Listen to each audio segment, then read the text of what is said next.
ધોરણ 9 હિન્દી દ્વિતીય ભાષા કક્ષા 9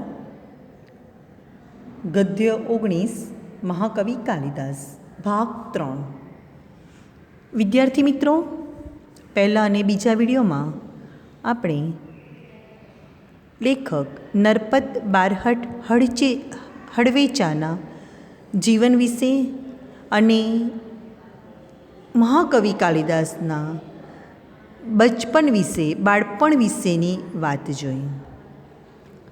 શારદાનંદન નામના રાજાની વિદ્યોતમા નામની દીકરી સુંદર, રૂપવતી અને ગુણવાન હોય છે અને વિદ્વાનો, પંડિતો બદલો લેવા માટે વિદ્યોતમાને વિદ્યોતમા પાસે એ મૂર્ખ યુવાનને લઈ જાય છે। આગળનો પાઠ હવે આપણે જોઈએ। राजकुमारी विद्योतमा को उस मूर्ख युवक का परिचय देते हुए पंडितों ने बताया कि ये हमारे गुरु हैं और बहुत बड़े विद्वान हैं, शास्त्रों के जानकार हैं। આપણે મૂર્ખ યુવક વિશે જોયેલું ને, જે ડાળી પર બેઠેલો તેને જ કાપતો હતો, એને મૌન વ્રત લેવડાવીને વિદ્યોતમા પાસે લઈ જાય છે મૂર્ખ યુવકને અને વિદ્યોતમાને પરિચય આપે છે। રાજકુમારી વિદ્યોતમાને એ યુવકનો પરિચય આપે છે। શું પરિચય આપે છે પંડિતો? કે આ તો અમારા ગુરુ છે અને બહુ મોટા વિદ્વાન છે, એની પાસે વિશેષ જ્ઞાન છે અને શાસ્ત્રોના બહુ જાણકાર છે। આવો પરિચય આપવામાં આવે છે। आपके साथ शास्त्रार्थ करने यहाँ आए हैं, लेकिन उन दिनों मौन व्रत चलने के कारण ये संकेत से ही शास्त्रार्थ करेंगे। એમ કહે છે કે આ તમારી સાથે, રાજકુમારી સાથે શાસ્ત્રાર્થ કરવા આવ્યો છે, શાસ્ત્ર સંબંધી ચર્ચા કરવા માટે આવ્યો છે, પણ હાલના દિવસોમાં એમનું મૌન વ્રત ચાલી રહ્યું છે, એટલે સંકેતથી જ બધા જવાબ આપશે। विद्योतमा पंडितों की यह छल भरी बात नहीं समझ सकी और शास्त्रार्थ के लिए तैयार हो गई।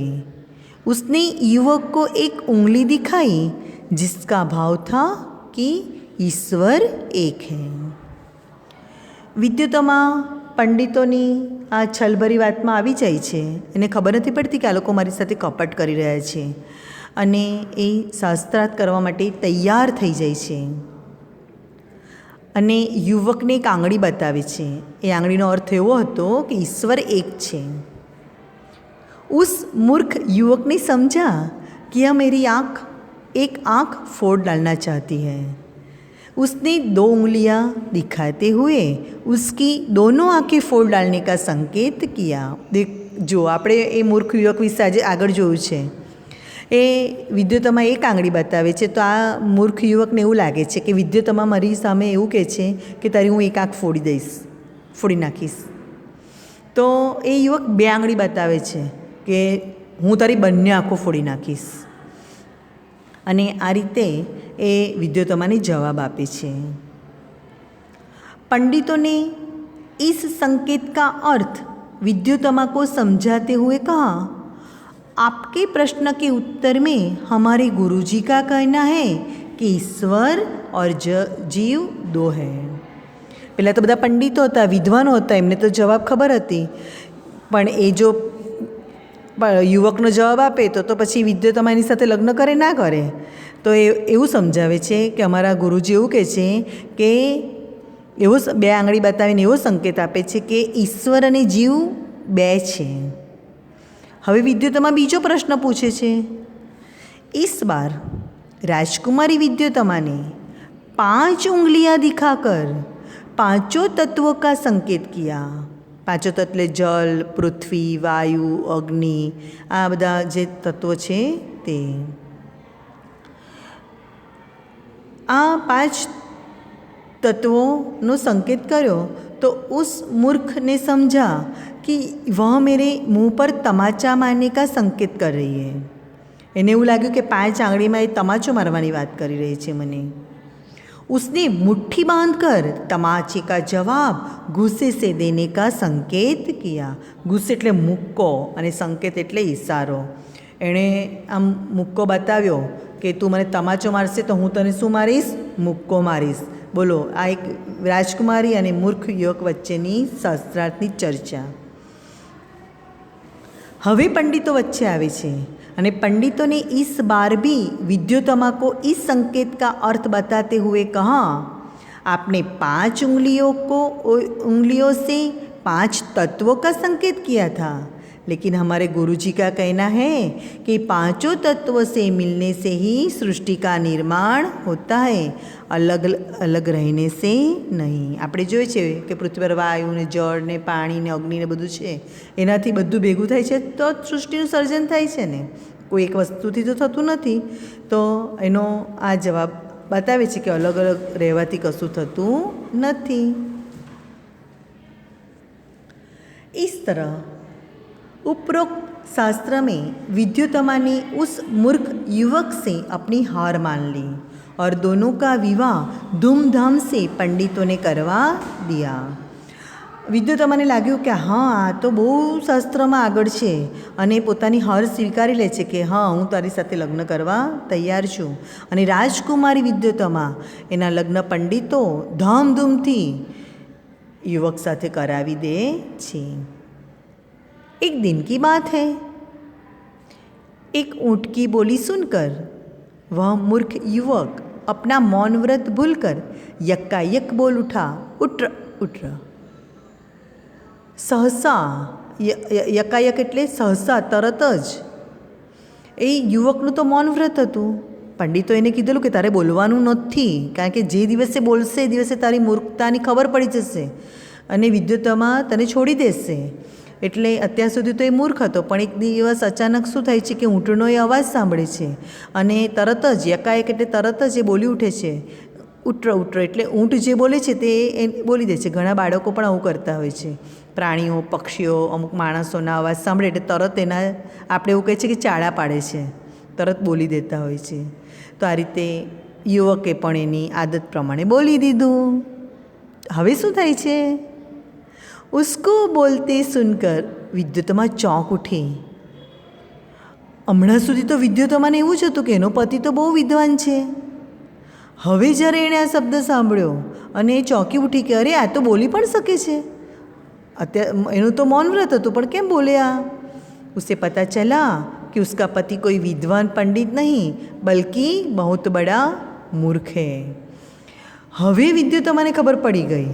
આ બોલ્યો પછી એની સાથે વાત કરતાં કરતાં કે મારો પતિ તો કોઈ મોટો વિદ્વાન નથી, પણ એક મોટો મૂર્ખ છે જેની સાથે મારા લગ્ન કરી દેવામાં આવ્યા છે. છલ કપટ કરીને મારા લગ્ન કરે છે, મને છેતરવામાં આવી છે. पंडितों की छल भरी बातों का अर्थ अब उसकी समझ में आ गया. હવે એને ખબર પડી ગઈ કે પેલા વિદ્વાનોને મૌન વ્રત રખાવીને કેમ આવેલા, કારણ કે મૌનને કારણે એ હું એની સાથે લગ્ન કરવા તૈયાર થઈ અને મેં હાર સ્વીકારી. અને આ છલ એટલે કે કપટની એને ખબર પડી જાય છે. અને વિદ્યોત્તમા को बहुत मानसिक दुख पहुंचा और उसने अपने महल में कालिदास के प्रवेश पर रोक लगा दी और द्वार बंद कर दिया. मानसिक એટલે મનથી અને દ્વાર એટલે દરવાજા. મહેલમાં તો કેટલા મોટા મોટા દરવાજા હોય. તો વિદ્યોત્તમાને મનથી બહુ દુઃખ થયું કે મેં કેટલી મોટી ભૂલ કરી નાખી છે. મેં એક મૂર્ખ સાથે લગ્ન કર્યા છે. હું આટલી રૂપવાન, ગુણવાન અને વિદ્વાન હતી, મને શાસ્ત્રનું આટલું બધું જ્ઞાન હતું, તે છતાં મારાથી આવું કેવી રીતે થયું? અને એ દુઃખી થઈ જાય છે. એને છેતરવામાં આવી એના કારણે એ દુઃખી થઈ જાય છે. અને એક મૂર્ખ યુવક સાથે લગ્ન થાય છે એના કારણે પણ એ દુઃખી થઈ જાય છે. અને એણે કહી દીધું કે તારે મહેલમાં પ્રવેશવાનું નહીં, અને કાલિદાસના મહેલમાં પ્રવેશ પર એ રોક લગાવી દે છે, પ્રતિબંધ લગાવી દે છે. कठोर उपासना के से उसे माँ काली का वरदान प्राप्त हुआ. કાલિદાસ મા કાલીની બહુ જ બધી તપસ્યા કરે છે, એમનું તપ કરે છે. કઠોર એટલે કડી મહેનત. અને એ મા કાલી એને વરદાન આપે છે, એને જ્ઞાન આપે છે. અને ઉસે काली का दास होने के कारण कालिदास नाम प्राप्त हुआ। माँ कालीनी બહુ ભક્તિ કરે છે એટલે યુવકનું નામ શું પાડી દેવામાં આવે છે? कालिदास।